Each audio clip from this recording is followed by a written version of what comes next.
Welcome to the Influential Personal Brand Podcast. This is the place where we help mission-driven messengers just like you learn how to build and monetize your personal brand.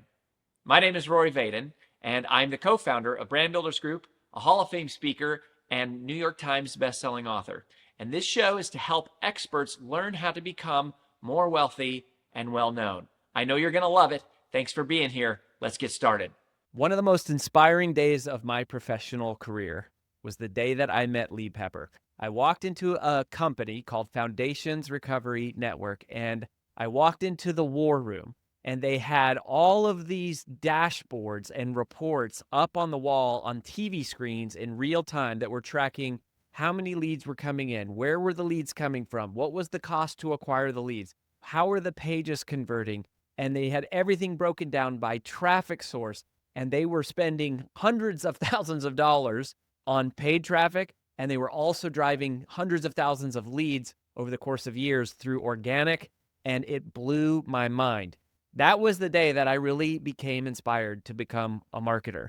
And that started a relationship with a gentleman named Lee Pepper, as I mentioned, who has become a mentor of mine and somebody that I have learned from and who has established many of my personal philosophies and beliefs about how marketing should be done.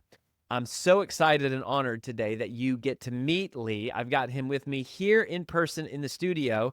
And not only that, but Lee has taken all of those insights and all of that experience, and he's put into a book called Never Outmatched. He's also a U.S. Army veteran, and so he used that as parallels for the game and the battle of marketing. Lee is one of the most brilliant people I know. The company that he was a part of, they grew 60-fold and ended up selling for over $300 million.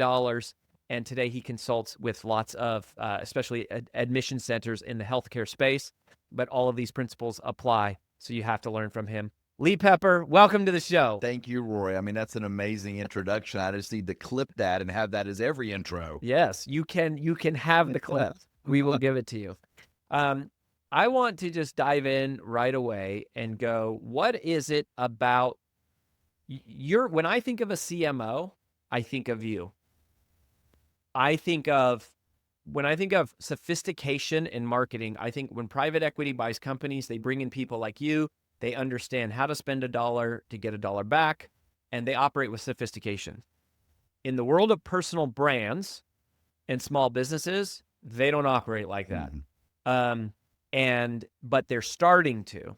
And so what I want to hear from you is, what do you think are some of the key characteristics of a truly professional marketing department or marketing function of a business? I think it's data, and the data is what will lead you to making objective decisions versus subjective decisions. And that's where in marketing, a lot of times private equity and a lot of the C-suite that I've worked with in my career, they like working with me because I make marketing not this mysterious black box that nobody understands. It's here's the data and here's how we're making objective decisions, not the subjective stuff that a lot of time marketing gets kind of criticized for, where I don't know what they're doing. I don't understand. For us, when you walked into our war room, you saw exactly what we were making decisions with, and they were objective. Instead of getting stuck with, well, what color is converting, or what should I do here or there, or my website doesn't look right. Like all that is important, but only if you can track it back to some data so that you can really make informed decisions. And that's where I think I write about this in my book a lot. That's why finance always loved me, because I was able to be objective and really show them what was working and not working. So that's great. Let's start right there, because I agree. And this is something we strive to be in all departments at Brand Builders Group, is data-driven, and in the insights we provide for free to people and in the things that we teach. So what marketing data matters? Because there's so much data you can get. It's so easy to get lost in like all the reports. And especially, I am convicted. I really believe that a lot of agencies deliberately drown their clients in useless data to mask the fact that they're underperforming and nobody can actually track what's going on. So when you think of data in marketing, what data matters and what data doesn't? Yeah, so I think that people that are listening to this, especially people that are small business owners, these are principles that can be applied up and down. It doesn't matter your size.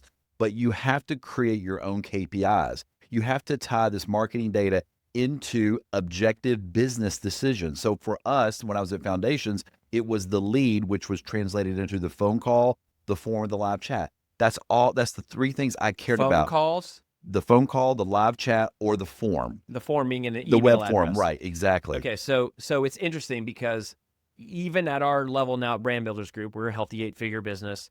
The only two metrics I really care about, the number one metric is how many calls were requested, right? And you all know, you hear every week on this episode, if you like what you've heard and you want to learn more, go to freebrandcall.com/podcast to learn about working with our team, right? Like, so it's funny to hear you say this 20 years later to me, because that's still how we operate. Emails captured, calls requested. Now the live chats, as you say that out loud, I go, oh my gosh, we're missing a third of the boat right off the Well, bat. and it's probably going to evolve into AI bots, how they're communicating. But the key is what you'll hear, and I was at an agency here in Nashville this morning that what some of my clients use, and we were having a very robust meeting about this kind of topic. We don't care as far as the business.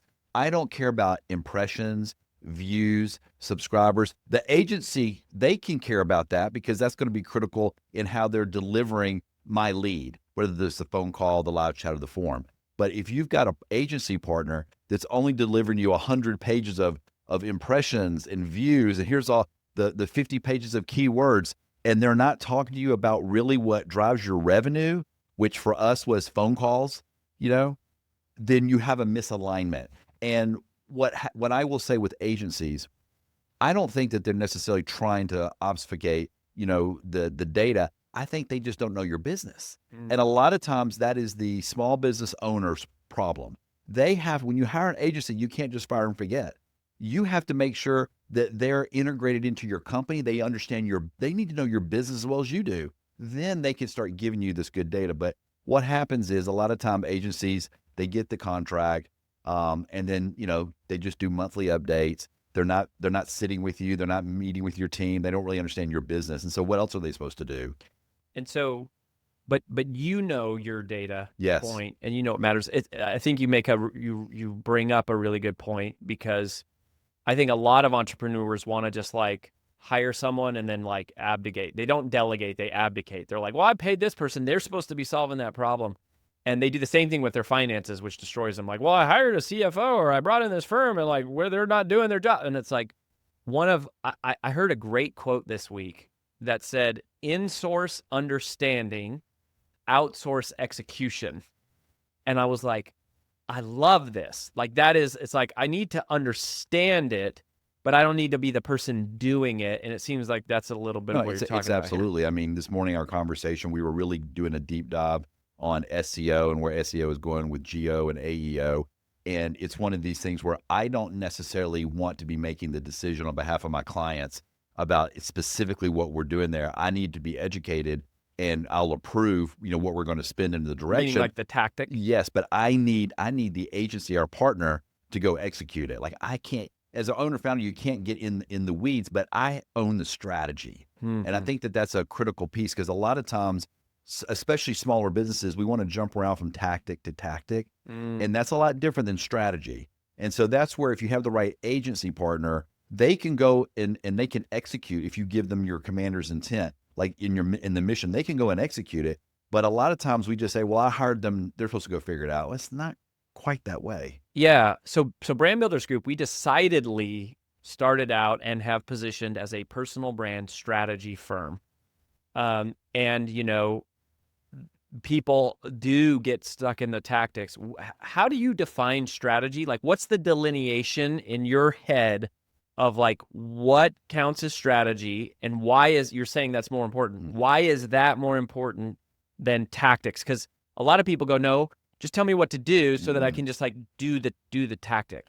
Yeah. So as an example, I would say that a strategy that I like to employ, and I write about in the book, is called force multiplication. Okay. So it's really important to understand that if you have a small budget or a tight budget, force multiplication is a way that you can start getting your content on a lot of different platforms that you normally wouldn't be able to afford. So that's a very high level strategy. We're going to make sure that every piece of content, we're going to repurpose a lot of different ways. We're going to force multiply it. right? But if you don't have that strategy, what will happen is you will end up paying for an SEO blog post. You'll end up paying for a podcast. Oh, and now I got to have a separate video. Oh, and I've got to pay separate social media posts. When all that probably was one thing that you could have multiplied across multiple platforms with just a little bit of increase. But if you don't have the overarching strategy, the overarching mission message of force multiplication, your team won't know how to execute it. And so that's a good example, because I hear that all the time, that, I can't afford to do, Lee, what you do. I can't afford to do what Foundations does, or I can't afford to do what BBG does. When really, you really could if you start at the high level, right? Instead of trying to worry about how do I pay for all these different platforms, they don't understand the strategy we're using. And the second thing I would say, Rory, because I've had an opportunity to work through a lot of y'all's, process, and I think that's where we have to understand that you have to do the hard work first, right? And that's where we can't just jump ahead to the fun stuff. We can't just jump into designing. I just want to talk about the design of the website. Well, if you don't really lay it out and architect it right, it's not going to produce very well. And so that's where we have to spend some time. It doesn't mean we have to spend years or even months, but it does require some attention and some hard work done, document, and then all of a sudden you can get to the quote unquote fun stuff. Yeah. I had a client early in my career. I was actually coaching him, but his name was Steve Adams. And he said something to me. He said, I realized that one of my most important jobs as a leader is to influence people's thinking. I have to teach people how to think.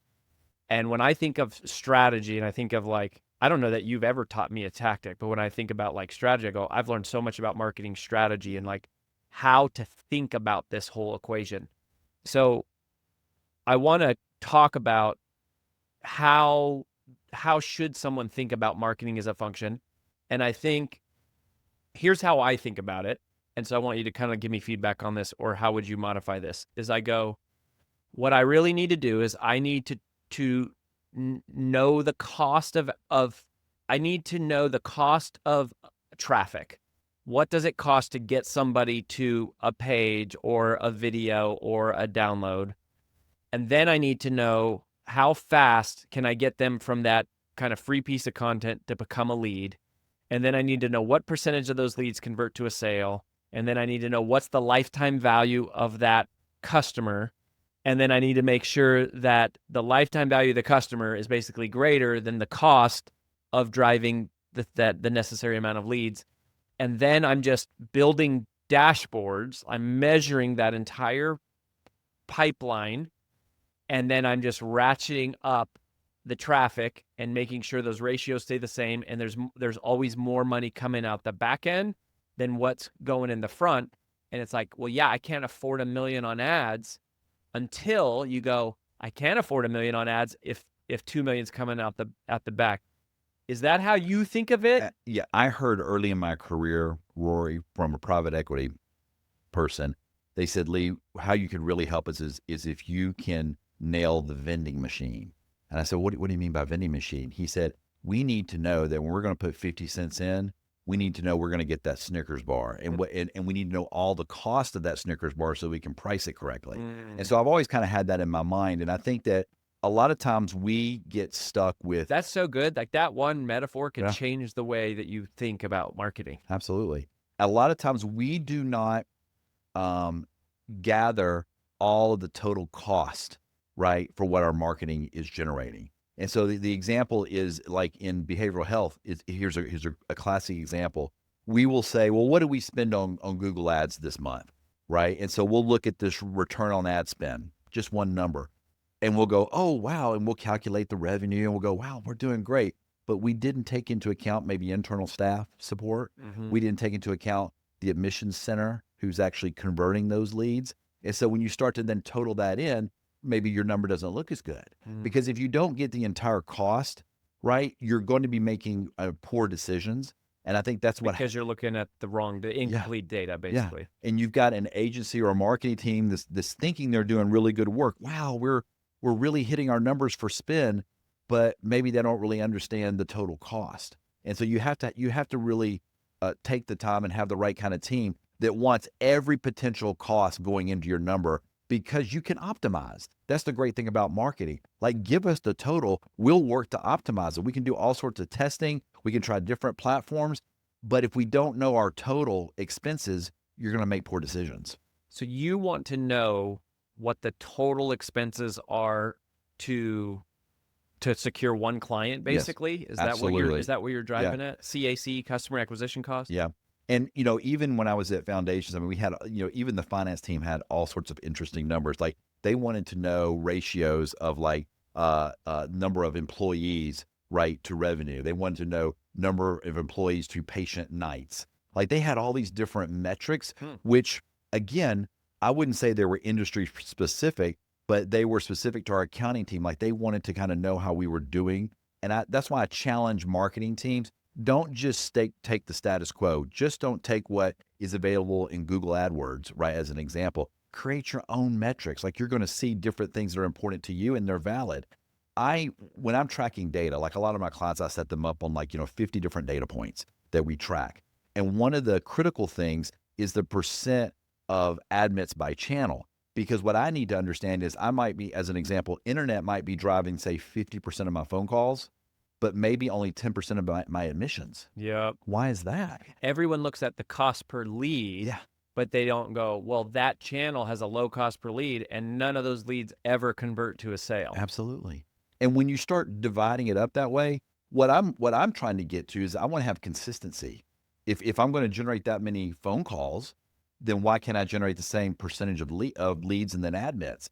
Because now you start to understand like where the real problem might be. And that was one of the genius that you and AJ had when y'all came into Foundations and totally revamped our whole admissions team, was that we didn't have control. And we just, for those of you that don't know the story, so this was in our former life when we were sales consulting. That was our first business. And so you were generating all these leads. Nobody was closing them. And so you brought us in to go, we need the same systemization and sophistication on the sales side as you had on the marketing side. I remember saying to my team, I can't even make it worse. Forget make it better. I can't make it worse. And that's where I knew we were not in control. Like we were, and I want to have the control. I want to have the ability to make things worse or better and know what that impact is. And that's what you really have to get to in marketing. Meaning that, if you press on this lever, this result, like the vending machine. Absolutely. It's like, I know if I press this button, I'm going to get this thing. I press this button, I'm going to get this thing. You don't want to hit D1 thinking you're getting the Snickers. The next thing you know, a vitamin water pops out. Yeah, nobody wants vitamin water. And that's where, Rory, I think what really attracted me to documenting some of these ideas that I was putting into place at Foundations and eventually Specialty Care and the Meadows and other companies I've been at, was that a lot of these were rooted in military strategy. Because listen, nobody wins a war just because they have a soldier who knows how to shoot. And that's where you get into the problem with tactics, right? Just because you can do the one thing, you're not going to win any battles unless you have the overarching strategy. And that's where I felt a lot of young marketers and young leaders were really missing out on this overarching strategy and then the way to communicate it. One of the chapters that I think I'm most proud about is I talk about the anvil and hammer. And in military, the anvil and hammer is a very ancient strategy. It was used by the Carthaginians and the Romans, but Norman Schwarzkopf used it in the first Gulf War. Okay. And basically, he lined up all the Allied forces on the border with Kuwait and Saudi Arabia, and it was a holding mechanism to keep Saddam Hussein's forces engaged there. He was never planning to hold the line. To hold the line. He put the majority there, and that caused Saddam Hussein to move all his forces there. Then he deployed the 7th Corps and the 101st Airborne as the hammer that outflanked Saddam Hussein's forces. In business, we do the same thing, but what happens is we'll create this holding mechanism, an investment, say it's going to be a website or some type of campaign. You're going to spend lots of money on it, and it doesn't convert as well. And if you're not careful, your finance team will say, well, that's not, I don't want to pay for that. I just want to pay for the hammers. And the hammer doesn't win without the anvil. And so that's one of the things I think people that have read the advanced copies love that chapter, because now they have some voice. They can explain it a little bit better to other departments who might be looking to save money or question what you're doing. And so this would be another thing that I think I can look to you and say, I learned this. We teach something called the relationship engine and as our framework. And the whole concept is like, it's not social media that works. It's not podcasts that works. It's not YouTube that works. It's not blogging that works. It's not the website that works. It's not SEO that works. It's not the funnel that works. It's not the copy that works. it's the ecosystem of all of it together Yes. that makes it work, which is kind of like what you're talking about here. You Absolutely. can't just isolate each independent item. Yep. And that's what happens in a lot of times when you have a younger leader who may not be strong in the way that they can communicate that, things can start to get cut. And every year you're going to have budget constraints. Like things are going to happen. Maybe you didn't hit your quarterly numbers. You're looking for budget cuts. If you're not careful, you cut something that's core to the ecosystem, and then everything gets wobbly. And then you wonder at the end of the quarter, end of the year, what happened. And so you have to have some of this language and this overarching strategy to really hold the line. So how do you track all this? I mean, this is part of the frustration. Is it's like, I got my web metrics over here in like Google, and like Instagram has its metrics over here, and then I can't even get my podcast metrics out of this Libsyn database. And if you're a small company, Yeah. it's like that you're talking about. It can be hours to just compile all this information. For me, you have to start with what you're willing to spend in marketing. For my experience in behavioral healthcare, we were willing to spend 10% of net revenue to acquire a customer. It's different for every business but that's an important number for you to understand going into this in the beginning. You have to understand what is that? Can you do 10? Can you do 15? Can you only do 5?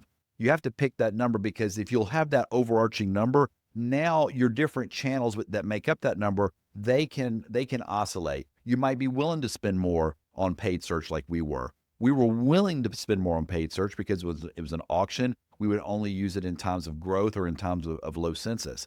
And then we wanted to have a lower cost on alumni and business development because those were longer tail. We would look at those in a more of a life cycle. And so you have to understand that, or else you'll get stuck going, paid search is more expensive. I don't want to do that, when it might be worth you doing it. Okay, let's talk about paid search. Sure. Everybody wants to hear about free traffic, organic. How do I ride the algorithm? How do I do SEO? How do I go viral? And yet, when I meet people who do business with private equity, when I meet sophisticated CMOs like you, they go, yeah, we're happy with some of that stuff, but what we're really after is paid search. Why? You have to be good at it because it's a little bit more controllable. You don't control when Google's going to roll out an algorithm update. Mm-hmm. And now with AI, everything is up for interpretation now. And so if you're not paying attention, your SEO traffic can be severely disrupted, even if you were doing nothing, like nothing nefarious, or maybe you just didn't update your blog as much as somebody else did down the street. There's all these different parameters that you don't necessarily control. SEO is great, and you want to spend some money there, but you have to have a good paid traffic strategy, or you're going to miss out on opportunities. And so when I think about foundations, when we opened up our Georgia location, Black Bear Lodge in Helen, Georgia, all right, that's a brand new facility. Nobody had ever heard of us in Georgia. How are we supposed to even create SEO platform that quickly? And I just want to pause on this really quick for people who don't realize what's happening. You guys were, admitting people who needed behavioral health care, addiction treatment, stuff like that.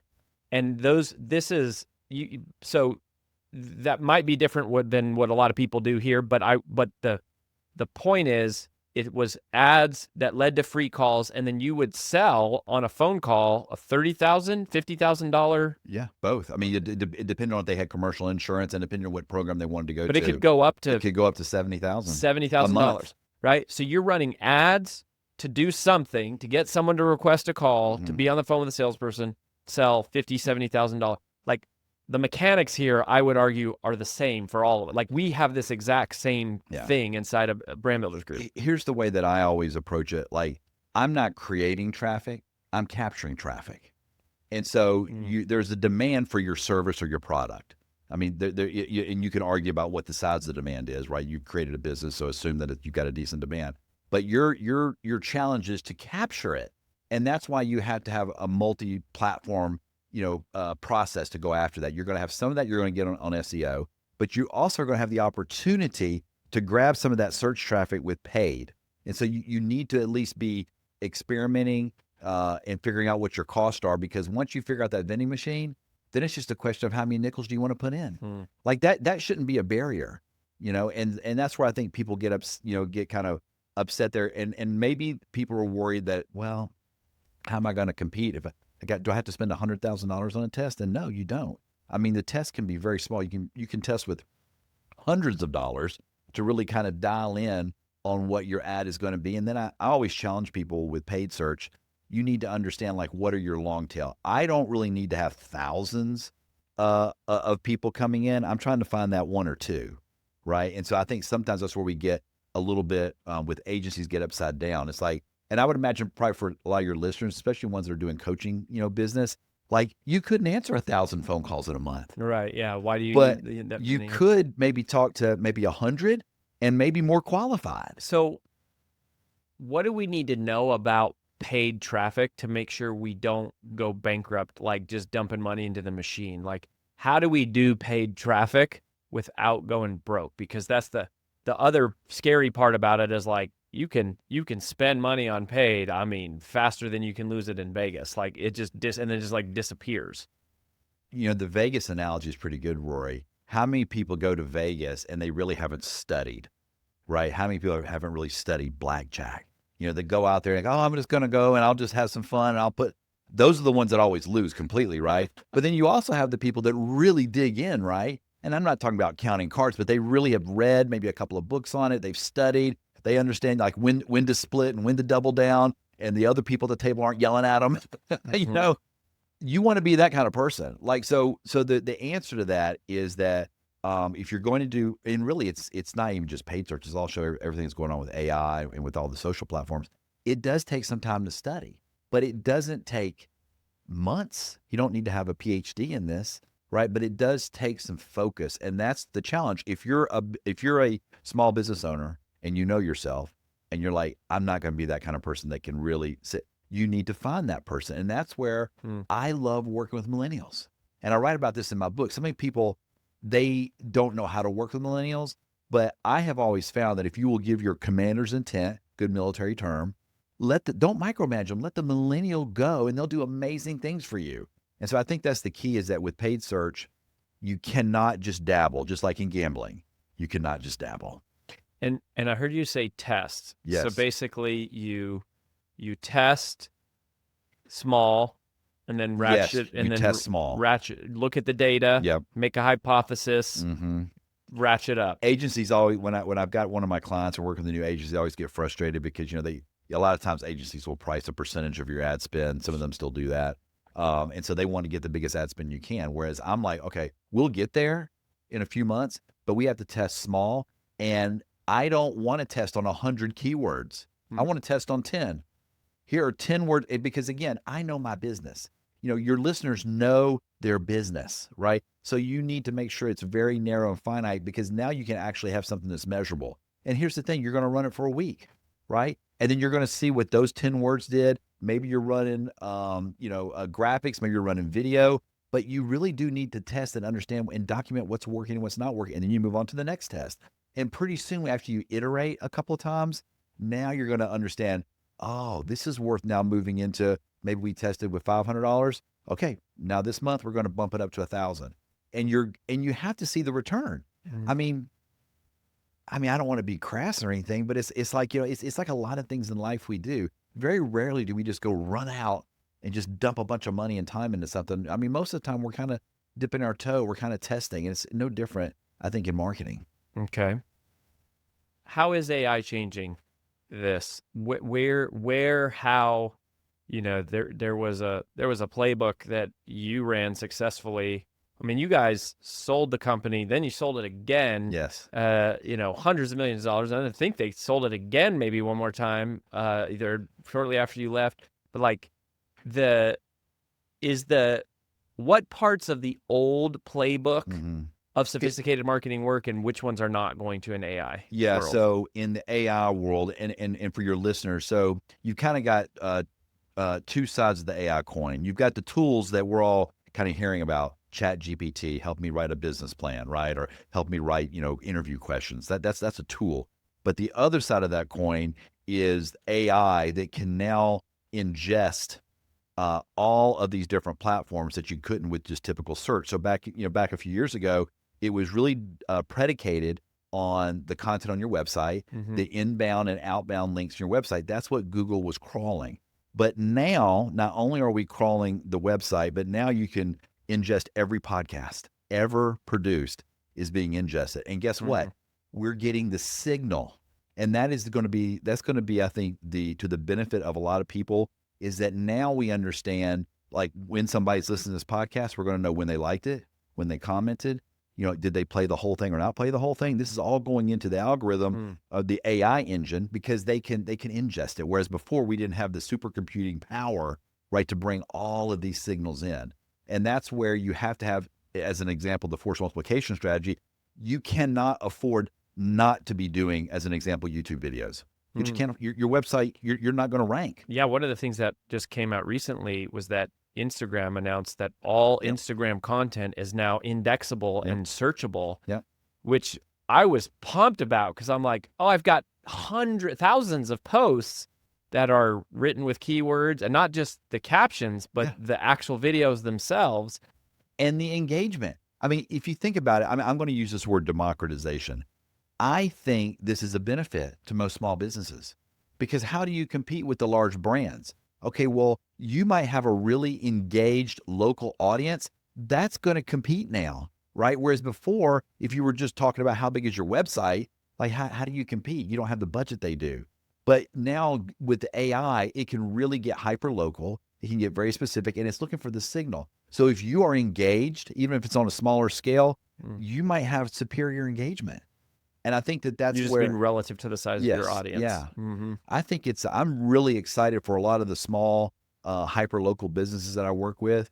I think if they play it right, and they're honest and get their message out there on these platforms, I think it's a win for them. You know, one thing I hope happens with AI and search, I hope that we get to the point where search engines or bots or these crawlers will recognize who said it first and give credit to the person that was the thought leader and who was the original, because so much of the internet is people stealing other people's stuff, ripping it off, repeating the same thing, and they get more views because they have a bigger audience or a bigger budget. That drives me nuts. In behavioral health world, we have these websites that are directory portals. And basically what they've done over the years is they've basically stolen the identity for all of these different treatment centers. So they go and scrape the other treatment center's website, put it on their directory portal, and they just have some smart people to sit there and engineer that website maybe better than the small company does. And then they put it out there, and then they go to that company and say, hey, I can send you phone calls. Oh, come advertise with me. And I think AI is going to really penalize that type of work. So. Yeah, I think so. I sure hope so. So where would you be learning today if you were someone going, I love the game of marketing. I love the data driven. Like, I hope people listening, if either they're into it or even if they're not into it, they go, oh, this is a science. This is, to me, marketing is math. It is playing the odds. It's data driven. It's if this, then that, and how do we track it and how do we optimize it? But it's hard because there's a lot of places you can focus. There's podcasts, there's YouTube, there's social, there's AI, there's still SEO, there's paid traffic. That, like, where would you be leaning in right now if you're going, okay, I want to learn and position myself to be a truly sophisticated marketer in the next 10 years? Well, I think you have an opportunity to convert your marketing into, you want to have math problems in marketing. Like, that's the kind of problem you want to have, because that gets to the vending machine, metaphor. Right. So you want to figure out how can you get the math right so you can make objective decisions. With AI, this is the biggest opportunity. You have to understand that people are already going within AI and they are doing search. And if you look at Google as an example, you can go into Gemini mode now in the upper left-hand corner. And that's an option. But who knows? Is it gonna not be an option in a week, in a month, in a year? It's coming. Meaning that it will only be that. So if you're not looking at how you're showing up in search now the traditional way, but also looking at the AI mode, you need to, because now you can start to reverse engineer. Okay, well, why am I number 3 in search on traditional, but I'm nowhere to be found, when I go into AI mode? Okay, now's the time to be reverse engineering what's going on, instead of waiting a year when the switch happens and you're caught flat-footed and now you're 6 months behind. And I saw a lot of that with a lot of my clients when it came to Instagram Reels and TikTok.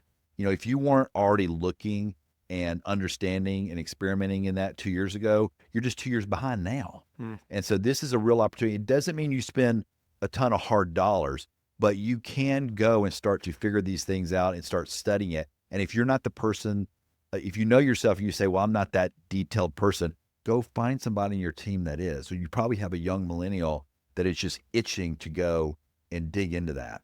Yeah. So, I mean, AI is coming for all of us in all ways, but in marketing, I mean, it's killing search. It's changing search. Is there anything specific that we can be doing right now to make sure our website, our social is indexable, findable, whatever word you want to use, so that when the whole world flip-flops over there entirely, that we're in line to be captured in that tidal wave? Yeah, I think in traditional search, you would have somebody that would go into the search and, they might type in drug and alcohol treatment as an example, right? That's kind of traditionally how I operated with Like AI now. like a keyword. Keywords and keyword phrases. In AI, it's much more conversational. So that's where your website today, if you're not already doing very detailed FAQs, where you're actually asking questions, right, in your FAQ and answering them, that's what AI is wanting, because that's what people are typing in. They're not just typing in Charlotte drug treatment, right, which is a kind of traditional way of searching back years ago. They're now asking questions about what's the most effective treatment for marijuana addiction. Like they're typing in the whole question, like into an LLM. Yeah, exactly. And so if you're not architecting your website to start appearing for those kinds of questions, you're going to be missing out. And that's where the FAQs, it's a fairly simple thing. A lot of websites have FAQs, but a lot of them are very, maybe 3 or 4. But you might now start What's having, our address? Like that ain't it, honey. That's not it. That's not it. And here's the thing. I think so many companies are missing out on utilizing their staff. Like in the behavioral health world, almost anybody that gets certified as a clinician, they probably have written a thesis, or lots of essays, and all that content is just sitting somewhere. It's never been published. And I think there's a lot of companies in that same mode. Like you could probably go and get with a lot of your staff to say, I'd love to bring in some of your content, right, and get it up on the website, which is going to make it, I think, more relevant for AI. It's not just keyword stuffing. It's not just keywording and keyword phrase stuffing. Like they're really wanting to understand the intent of the questions that are being typed in. Okay, so rapid fire questions. Okay. What's the dumbest thing you've ever spent money on in marketing? Radio. It didn't work? Didn't work. We tested it. I'm always big about testing. Yeah, I know one of the things that I learned from you, which I thought was just a given for everybody, but apparently a lot of people still don't know this, is you give a unique link for every single traffic source, every rendition of a traffic source. Absolutely. Because otherwise you don't know. Yeah.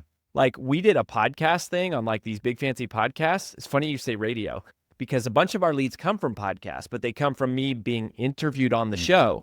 So we're like, well, why do we have to wait for me to be interviewed on the show? If our people are all there, why don't we just go run ads on the show? Yeah. We did it, tanked. Yeah. Nothing. I mean, but the only way you could track was you got to have unique links for attribution. Yeah. What's something that you believe that you think most marketers would disagree with, or something that you hold as true that most marketers would fight you on? Ooh, that's interesting. How would I phrase this? I've been a chief marketing officer a number of times now. I do not get that crazy about creative. I want my team to be crazy about it. I don't want to come in and apply my cognitive bias to the creative. And I think that's where a lot of marketers have trouble with that. They want to, because of the chief marketing officer, they feel like they need to give the rubber stamp on everything. And I am not that way, because and maybe it's from my military background, but I have hired staff like a graphic designer. Why would I assume I know more than a graphic designer that's just out of school and has the latest information? That's good. And so that's where I've always resisted the natural urge to want to comment or put my stamp on stuff. No, I want to be informed, and I want to have a really good presentation, and I want it to be grounded in data. But I am probably 9 times out of 10 going to just go with, okay, great, you're prepared, let's go. All right. So I have a question that I'm going to ask you Mhm. that I asked you a long time ago that changed my life Okay. about and changed literally the way that I think about marketing and operate. So before I do that, I want you to tell everybody, where do they go to get a copy of Never Outmatched, because this has these tactics, it has the way of thinking, and some super engaging and interesting war stories and parallels, and the whole metaphor of Thank sort of the you. army. So where do you want people to go to get the book and connect with you? They can go to neveroutmatchedbook.com.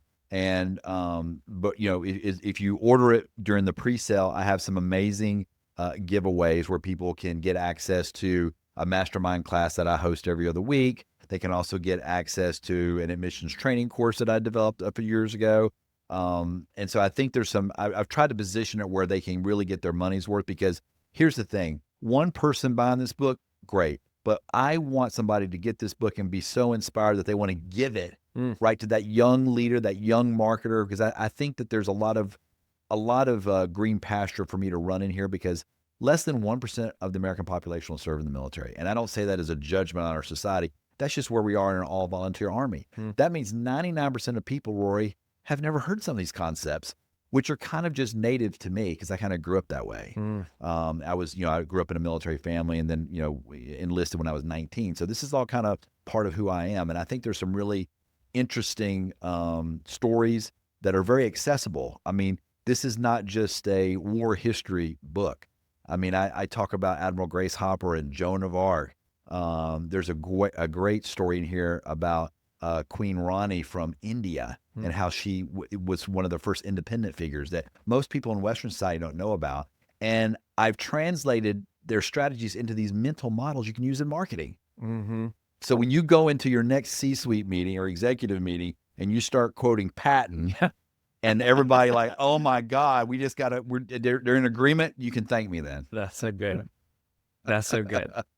All right. So for my last question, I want to hear you talk about how to structure the team, the marketing team, because it's really easy for people today to look at a personal brand or a podcast that has millions of followers, and it's like, this looks so easy. Like, I'm trying to, like, why can't I do this? Like, something must be wrong with me. I must be doing something wrong. And then when you pull back the curtain, as we often get, you go, there's a huge team, or just a team. There's a well-oiled team.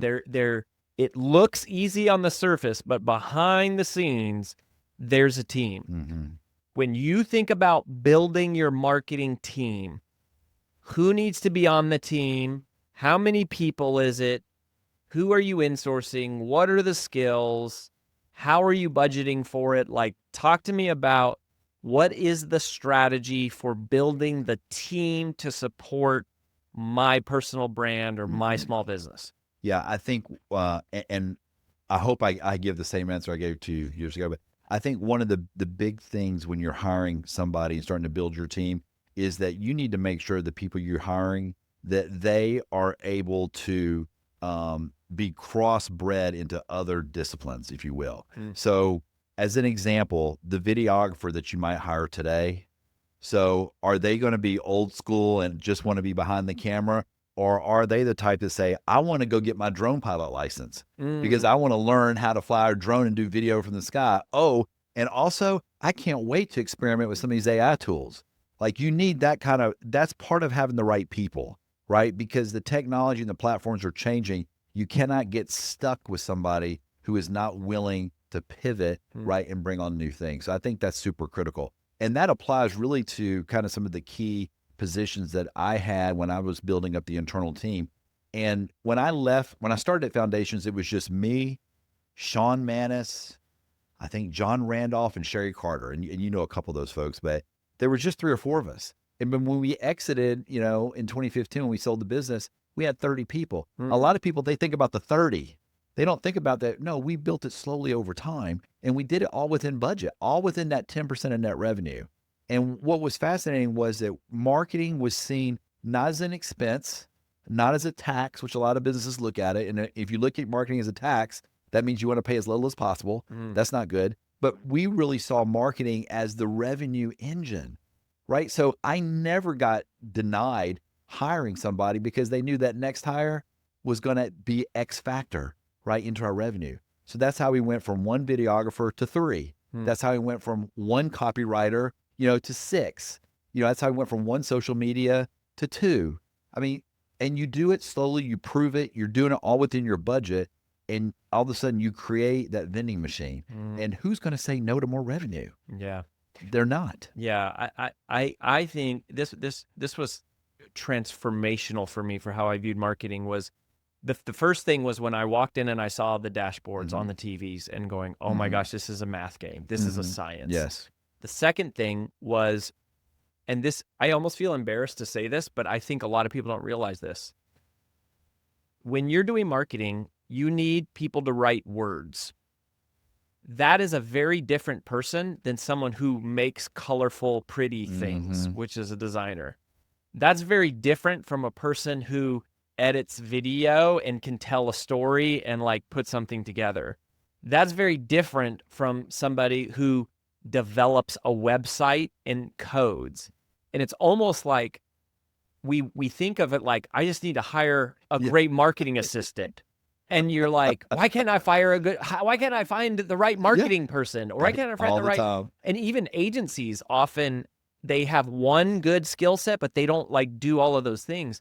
And I think about it a lot of like, like DISC or any of the behavioral, like the personality tests, where it's like, like there's like the hard driving fighter or the driver, like the person who's like the administrator. It's like, yeah, that's like your project lead or your team lead or the project manager or the there's like a data person.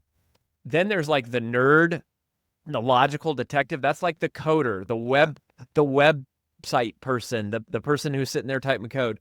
And then you have the like fun party person. Yeah. And you go, oh, that's the graphic designer. Like they're just like sprinkling joy around everywhere. And it's almost like a marketing team. I think a lot of people don't realize how unique those people are. And we go, we think of it like, I just want to find a person to just like deal with this for me. And it's like 6 people. Yeah. When somebody says, I just want to hire, we had a company after we sold Foundations, and their marketing person came to Nashville and was looking at our setup.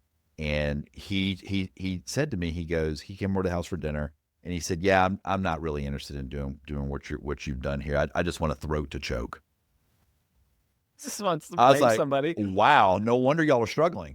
I mean, that sums it up, because you're right. All those, and Rory, you got to see how we worked in a very open environment back then. And you called them pods. Yes. That's what the word that you said. You're like, I'm like, I'm not scaling departments. I'm building pods. And every pod, it was like each pod we added added X amount of revenue. And we used to joke. I mean, our developers were the nerdy introverts, and they knew it and they owned it. And then I remember Jenny Decker, who ran our conference team. She was just always the fun, enlivening things. You had these different pods had their own personality, but they all worked together, and they knew how that synergy was important. You couldn't build a website with just a web developer. Yeah. You have to have graphic design. You have to have content. And people do that UX. all the time. I'm going to go hire a web developer.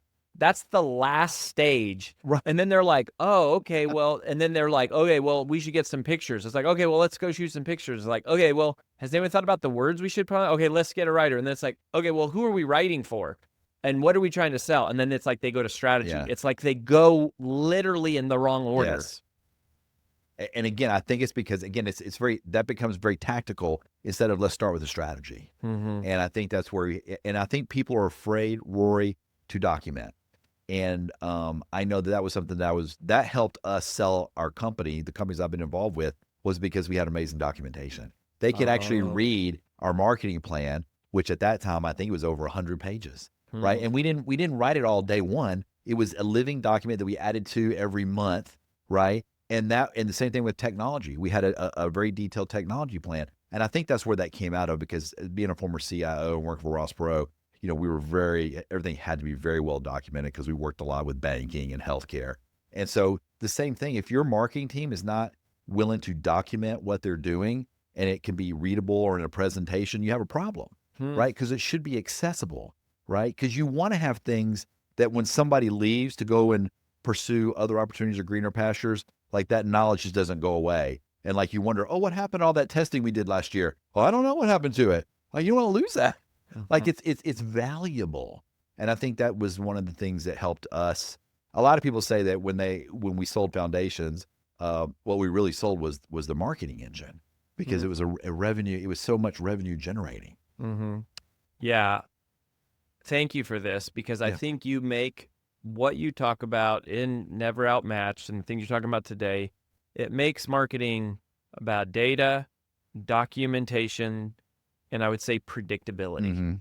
It's all about going, what levers do we need to push and pull on? And we know exactly when that, if we do that, then this is the outcome. Yes. And once you figure out that equation, there's literally no limit to how far you can scale, because you're just constantly tweaking and testing. And it's like, you don't start out spending $1 million a month, right? But you might go $1 million a month. I remember when you said that, where you spent $1 million a month, I was like I was like $1 million a month on ads, but you go, but you start with $100 a month and you tweak it and you test it and you track it and you document it and you optimize it.